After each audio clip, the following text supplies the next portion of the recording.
Assalamualaikum warahmatullahi wabarakatuh. Perkenalkan, nama saya Deviong Satunasana dari Universitas Islam Negeri Malang, Fakultas Ekonomi, jurusan Perbankan Syariah.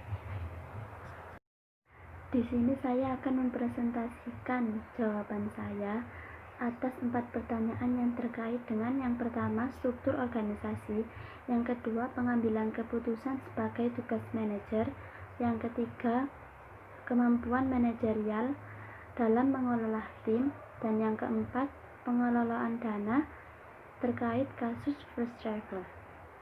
Dalam pernyataan tersebut ada dua soal yang terkait. Yang pertama, struktur organisasi yang seperti apa yang cocok untuk perusahaan tersebut, dan yang kedua, gambar dan jelaskan struktur organisasi yang Anda maksud.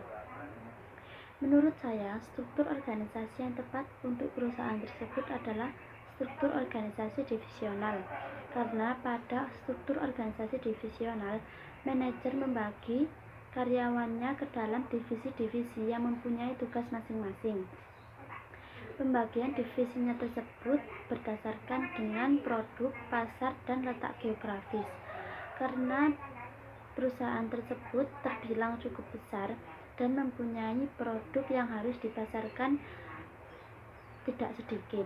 Hal ini menjadi alasan yang tepat dalam penggunaan struktur organisasi divisional dengan membagi divisi-divisi yang masing-masingnya mempunyai tim produksi dan tim pemasaran sendiri. Pengertian struktur organisasi menurut Robert dan Coulter, struktur organisasi adalah kerangka kerja formal organisasi yang dengan kerangka kerja tersebut tugas-tugas pekerjaan dikelompokkan dan dikoordinasikan. Sedangkan pengertian struktur organisasi divisional sendiri adalah struktur organisasi yang dikelompokkan berdasarkan kesamaan produk, layanan, pasar, dan letak geografis. Berikut adalah contoh bagan struktur organisasi divisional. Dapat dilihat di sini bahwa direktur menempati jabatan tertinggi dalam struktur organisasi tersebut.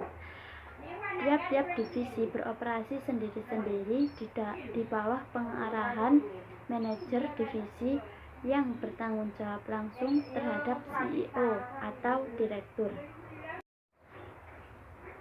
Selanjutnya adalah soal yang kedua, dengan pertanyaan, apakah ada perbedaan antara keputusan yang buruk dan keputusan yang salah? Mengapa manajer yang baik kadangkala membuat keputusan yang salah, dan bagaimana manajer dapat meningkatkan keterampilan pengambilan keputusan?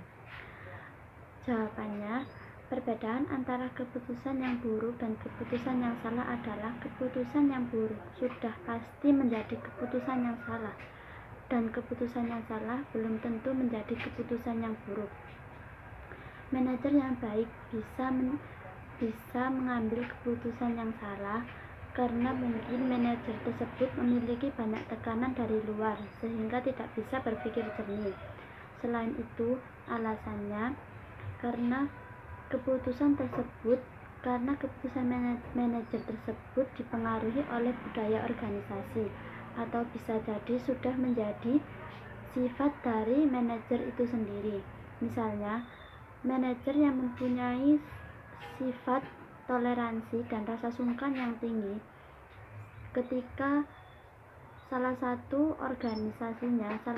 orang di organisasinya yang menjadi teman dekatnya atau orang yang dikenalnya, ketika melakukan kesalahan dan mengkhianati organisasi, manajer tersebut akan selalu memaafkan orang tersebut tanpa mempedulikan seberapa besar kesalahan orang tersebut.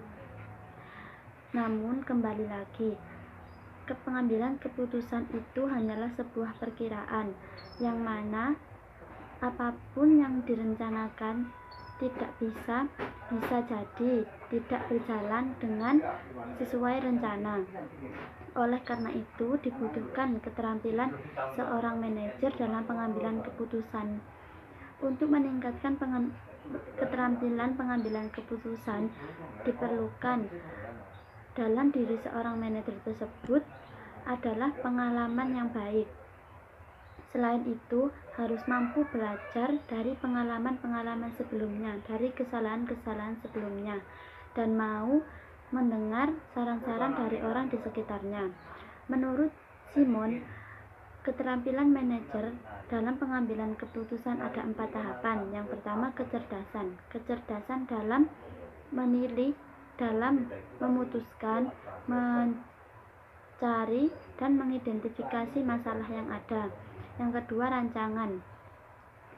Mampu mencari dan merancang solusi untuk masalah yang ada.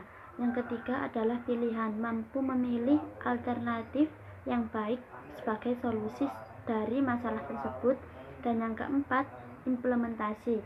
Mampu mengimplementasikan alternatif yang sudah dipilih agar berjalan dengan baik.